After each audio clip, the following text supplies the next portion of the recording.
புரட்சி தலைவரின் புரட்சிகரமான உதி. சென்னை மாநகராட்சி முன்னாள் மேயர் சைதை துரைசாமி. இதில் பார்த்தீங்கன்னா அந்த செய்திகள் இருக்குது, ஏகப்பட்ட விஷயத்தை அவர் இந்த செய்தியில் இருக்குது, நான் அதை பற்றி படிக்கிறேன். பட் இப்போ நான் சொல்வது இந்த செய்தியில் இருப்பதற்கும் நான் பேசுவதற்கும் வித்தியாசங்கள் இருக்கிறது. இப்போது அந்த புரட்சி தலைவரின் புரட்சிகரமான விதி, சென்னை மாநகராட்சி முன்னாள் மேயர் சைதை துரைசாமி, அவருடைய சப்ஜெக்ட் அங்கே இருக்குது. அதை பற்றி நான் அப்புறம் பேசுகிறேன். அதுக்கு முன்னால் நான் சொல்ல வேண்டியதை நான் சொல்லிடுறேன். ஓகே. நன்றி கெட்ட உலகமட ராமா, இது நாய்களும் பேய்களும் உருளுமட ராமா, நன்றி கெட்ட நாய்கள். இந்த பத்திரிகையில் நாளைக்கு போடுவான். இன்றைக்கி எங்கள் ரோட்லலாம் அந்த ஃபோட்டோ வச்சுட்டு, ஆமாம், அப்படியே நன்றி கட்ட நாய்கள். அவ்வளோ மாபெரும் உலகம் பூரா எவ்வளோ ஏழைகள் மனதில் குடியிருக்கிறார் எம்ஜி ராமச்சந்திரன். அவரை பற்றி ஒரு நியூஸ் கிடையாது. ஆனால் இந்த பேப்பரில் இந்த நாய் அமாவாசை அன்னைக்கு ஒரு 10 நாய் அப்படியே பிடிச்சி பரலாம், அது கூட ஒரு உடல் உறவு வச்சுக்கிறது, அவ்வளோ விஷயங்கள் இருக்குது. அவ்வளோ கேவலம், எந்த நீர்க்கட்ட கேவலம் உள்ள மாதிரிட்டலாம். அவன் இவன் கூட ஓனான், இவன் அவன் கூட ஓனான், அந்த மந்திரி அவன் மயிரை பிடுங்கினான், இவன் சப்பனான், அவன் ஐஸ்கிரீம் வாங்கி கொடுத்தான். அவ்வளோ கேவலம் கேவலம் கேவலம் கேவலம். 70 வருடங்களுக்கு முன்பாகவே ஒரு படம் மலைக்கல்லன் என்று அந்த படத்துக்கு பெயர். அதில் ஒரு பாடல் ஒன்று உண்டு. எத்தனை காலந்தான் ஏமாற்றுவார் இந்த நாட்டிலே, எத்தனை காலந்தான் ஏமாற்றுவார். ஏண்டா டே அமெரிக்கா, ஆமாம், காட்டுக்கு ராஜா சிங்கம்னா இந்த 195 நாடுகளுக்கும் தலைவன் யாருன்னா அமெரிக்கா. அப்படிப்பட்ட அமெரிக்காவில் லாஸ் ஏஞ்சல்ஸ் அண்ட் கலிஃபோர்னியா அப்படியே சாம்பலாகி போச்சு.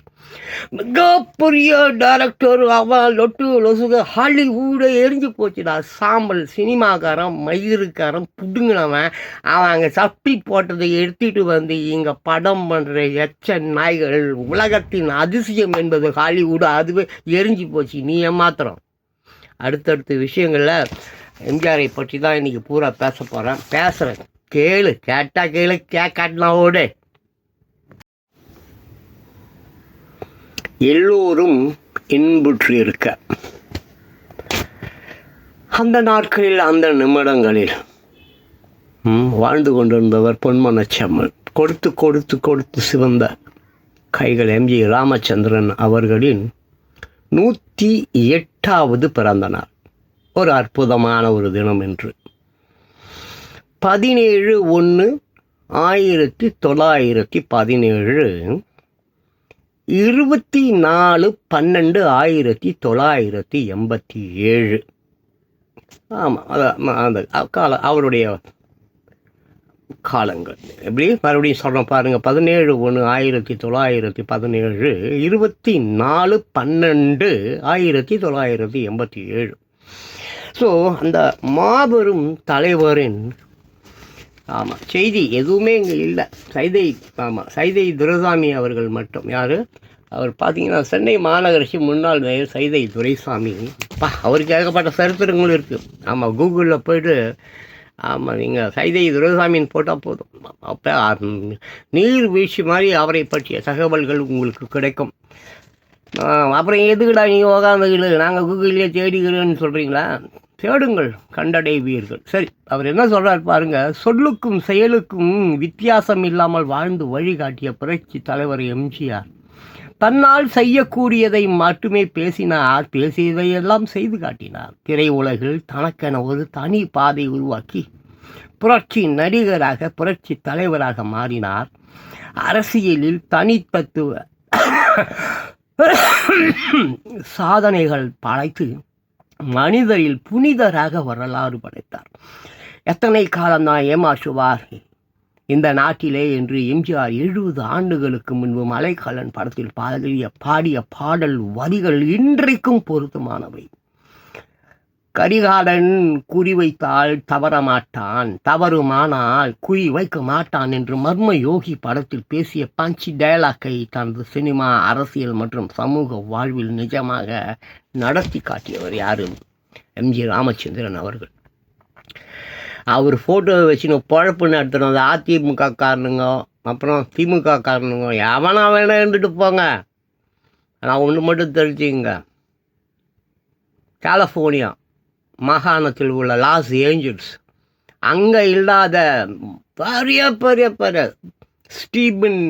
ஸ்டீபர்கா, அப்புறம் அந்த கமலா ஹாரிஸ், அப்புறம் பெரிய பெரிய பெரிய மெல் கிப்சன், இன்னும் நிறைய பேர் இருக்காங்க. நேரத்தில் பார்ப்பீங்க, நேரத்தில் போனால் கிடைக்கும். அப்படி பெரிய பெரிய பில்லியனர்ஸ் எல்லாம் ரோட்டில் பாய் தலைகாணியோடைய பத்துன்னு இருக்கலாம். பாய் தலைகாணியுடன் ரோடில் படுத்து கிடக்கலாம். இப்பேற்பட்ட செல்வந்தர்கள், பெரிய பெரிய சினிமாக்காரன் என்பவர்கள் லாஸ் ஏஞ்சல்ஸில் ஹாலிவுட் இப்போ சாம்பலா போய். அப்புறம் நீங்கள் என்ன பெருசாக நீங்கள் இங்கே கிழிக்க போகிறீங்க? அதையும் நீங்கள் கிழிக்க போகிறது. ஆனால் ஒன்று மட்டும் தெரிந்து கொள்ளுங்கள், அதே அமெரிக்காவில் அந்த 50 மாகாணங்கள் அப்படின்னு ட்ரம்ப் 20ஆம் தேதி பதவியில் உட்கார போகிறாரு. அதை பற்றிலாம் நான் நிறையா தான் பேச போகிறேன் இன்றைக்கி. நான் ஒன்று தெரிஞ்சுக்கிறேன், அவ்வளோ பெரிய நீ கோடீஸ்வரனாக இருந்தாலும் சரி, நடு ரோட்டில் பிச்சை எடுப்பை என்பதை மறந்து விடாதே.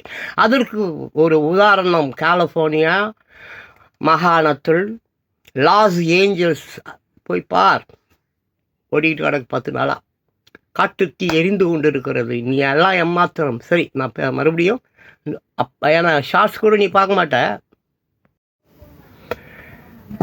சென்னை மாநகராட்சி முன்னாள் மேயர் சைதை துரைசாமி அவர்களின் இப்பொழுது இந்த தினத்தந்தி பேப்பரில் அவர் தந்துள்ள பேட்டியை போலவே சென்ற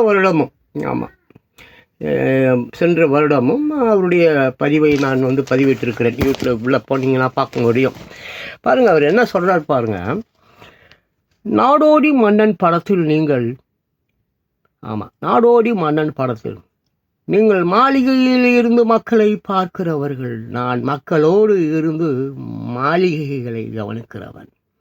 பெரிய இடத்தில் உள்ளே புகுந்திருப்பதால் என் உருவம் மாறி இருக்கிறது, என் உள்ளம் மாறவில்லை என்றும், நானே போடப் போகிறேன் சட்டம், பொதுவில் நன்மை பயக்கும் திட்டம் என்று பேசியதையும் பாடியதையும் எல்லாம் ஆட்சி அதிகாரத்திற்கு செயல்படுத்தி காட்டியவர் எம் ஜி ராமச்சந்திரன் அவர்கள். அந்த படத்தில் வேலை கொடு சோறு போடு என்று மக்கள் போராடுவார்கள். அந்த போராட்டத்துக்கு விடை போன்று நிஜமாகவே சத்துணவு போட்டார். கணவனால் கைவிடப்பட்ட பெண்கள், விதவைகள், முதிர் கன்னிகளுக்கு சத்துணவு ஆசிரியர் ஆயா வேலைகள் வழங்கினார். திருக்குறள், நாலடியார், திருக்கடுகம், ஆத்திச்சூடி போன்ற நீதி நூல்களில் உள்ள கருத்துக்களை எல்லாம் திரைப்பட பாடல்களாக, வசனமாக, வாழ்வியல் நெறியாக மாற்றி மக்களுக்கு வழிகாட்டிய படிக்காத வாத்தியார் எம்ஜிஆர். சினிமாவிலும் கட்சியிலும் ஆட்சியிலும் எம்ஜிஆர் கொண்டு வந்த மாற்றங்கள், திட்டங்கள் எல்லாமே புதுமை ஆனவை, புரட்சிகரமானவை, வேறு யாராலும் சிந்திக்கவும் முடியாத அளவுக்கு தொலைநோக்கு பார்வை கொண்டவை. இவ்வளோ அழகாக எம் ஜி ராமச்சந்திரன் அவர்களை பற்றி சென்னை மாநகராட்சி முன்னாள் மேயர் இவ்வளோ அவர் பாருங்கள், இவ்வளோ அருமையாக சைதை துரைசாமி அவர்கள் அந்த ஞாபகத்தில் கொண்டு, சைதை துரைசாமிக்கு நான் சொன்னது போல் பயங்கரமான எம்ஜிஆருக்கும் அவருக்கும் அப்படிப்பட்ட ஒரு உறவு இருக்கிறது. அது பற்றி பேசணுன்னா நாள் கணக்க ஆகும். பட் அவர் பார்த்தீங்களா எவ்வளோ அற்புதமாக பேசியிருக்கிறார். ஏன் எவருமே பேச மாட்டுறாங்க? இந்த படிக்காத மக்கள், அதான் குவார்டர் பிரியாணி, நான் அவங்களுக்கு இப்போக்கி நின்று நேற்று அல்ல, நான் ஒரு 70 ஆண்டுகளுக்கு முன்பாகவே இந்த மக்களை நான் ஒரு ஸ்கேலில் வச்சுருக்கேன். அவங்களுக்கு தேவையானது குடி, மது, கூத்தியார், எவனுக்கு ஓட்டு போட்டாலே என்ன, நமக்கு குடியும் கூத்தியும் கிடைத்ததா அல்ல கைகள். அதுதான் நான் சொன்னேன். லாஸ் ஏஞ்சல்ஸ், கலிஃபோர்னியா சுடுகாடாயிடுச்சு, சாம்பலாயிடுச்சு, ஜாக்கிரதையாக இருங்க. மீண்டும் பேசுகிறேன். புரட்சி தலைவரின் புரட்சிகரமான விதியை உருவாக்கியவர் பாருங்க, விதியை உருவாக்கியவர் அது என்ன பாருங்க, சைதை துரைசாமி அவர்கள் என்ன பாருங்க. இதற்கு உதாரணமாக அதிமுக உருவாக்கப்பட்ட நேரத்தில் புரட்சித் தலைவர் எம்ஜிஆர் கொண்டு வந்த ஒரு வித்தியாசமான கட்சி விதியை மட்டும் இன்றைய தினத்தில் சுட்டி காட்டுகிறேன் என்று சைதை துரைசாமி அவர்கள் குறிப்பிடுகிறார். ஏனென்றால் இது இந்திய அரசியலில் யாரும் சொல்லாத விதி. அமெரிக்க அதிபர் தேர்வு போன்று கட்சி தலைவரை தேர்வு செய்யும் புதிய ஒரு சிந்தனை. அதிமுகவுக்கு பேரறிஞர் அண்ணாவின் பாதையில் அனைத்து சட்ட திட்டங்களையும் உருவாக்கினார். ஆனால் 43வது விதி மட்டும் வித்தியாசமாக இருந்தது. கழக சட்ட திட்ட விதிகளை ஏற்றவும் திருத்தவும் நீக்கவும் பொதுக்குழு அதிகாரம் படைத்ததாகும். என்னது? ஆமாம், இங்கே பாருங்கள், அதுதான் அந்த விதி. என்னது? கழக சட்ட திட்ட விதிகளை ஏற்றவும் திருத்தவும் நீக்கவும் பொதுக்குழு அதிகாரம் படைத்ததாகும். ஆனால் இந்த சட்ட திட்டங்களின் அடிப்படை உணர்வாக உருவாக்கப்பட்டுள்ள கழக பொது செயலாளரை கழக அடிப்படை உறுப்பினர்கள் தேர்ந்தெடுக்க வேண்டும் என்ற விதியை மட்டும் மாற்றுவதற்கோ திருத்துவதற்கோ உரியதல்ல என்பதே அந்த புதிய விதி. புரட்சி தலைவரிடம், அண்ணன், நம்ம கட்சிக்கு எல்லா விதிகளும் பேரறிஞர் அண்ணா வழியில் இருக்கிறது. ஆனால் பொது செயலாளர் தேர்வுக்கு மட்டும் ஒரு புதிய விதி உருவாக்கப்பட்டுள்ளது, ஏன் என்று கேட்டேன். அதை பற்றி அடுத்த வீடியோவில் பார்ப்போம். ஸோ இப்படி அமெரிக்க அதிபரை ஒரு அமெரிக்க அதிபரை தேர்ந்தெடுப்பு நம்ம ஊர்லலாம் பார்த்தீங்கன்னாக்கா, ஆமாம், இன்றைக்கி ஜெயிச்சிட்டான்னா நாளைக்கு கழக கவர்னர்கிட்ட அந்த லெட்டரை கொடுத்துட்டு பதவி ஏற்றுருவானுங்க. பட் அமெரிக்க ஜனாதிபதியை தேர்ந்தெடுப்பது அப்படி இல்லை. இப்போ கூட 20ஆம் தேதி தான் அவர் ட்ரம்ப் பதவி ஏற்க போகிறார். பைடன் அப்போ தான் வெளியே போவார். கமலா ஹாரிஸ் வெளியே போவாங்க. பட் அந்த 2 மாதங்கள்லேயே அந்த 50 மாகாணங்கள்லையும் இருக்கக்கூடிய அந்த கமிட்டிஸ் நிறைய விஷயங்களை தேர்ந்தெடுப்பாங்க. என்ன செய்தாங்க, ஏன் செஞ்சாங்க, எதை செய்யலை, என்ன சட்ட திட்டங்கள், எதை நிறைவேற்றுறது, எது நிறைவேற்றப்படவில்லை, எங்கே குற்றம் இருக்கிறது, ஏன், எல்லா வகையான விஷயங்களும் களையப்பட்டு ஆராயப்பட்டு குழுக்களிடம் கொடுக்கப்பட்டு கமிட்டிகள் மொத்த விஷயங்களையும் தேர்வு செய்தால் இது சரியா அது சரியா எல்லாத்தையும் கண்டுபிடிச்சி புதுசாக அந்த சீட்டில் அமரக்கூடிய அந்த புது அதிபரிடம் ஒப்படைக்கப்படும். அதுக்கப்புறம் தான் அவங்க அந்த பதவியில் உட்காருவாங்க. ஸோ அந்த மாதிரி ஒரு அற்புதமான விஷயம் அடுத்த வீடியோவை பார்ப்போம். தட்டி கொடுத்த எம்ஜிஆர். முன்னாள் மாநகராட்சி மேயர் சைதை துரைசாமி அவருடைய பேட்டி தான் இது. தினத்தந்தியிலேருந்து தான் நான் படிக்கிறேன்.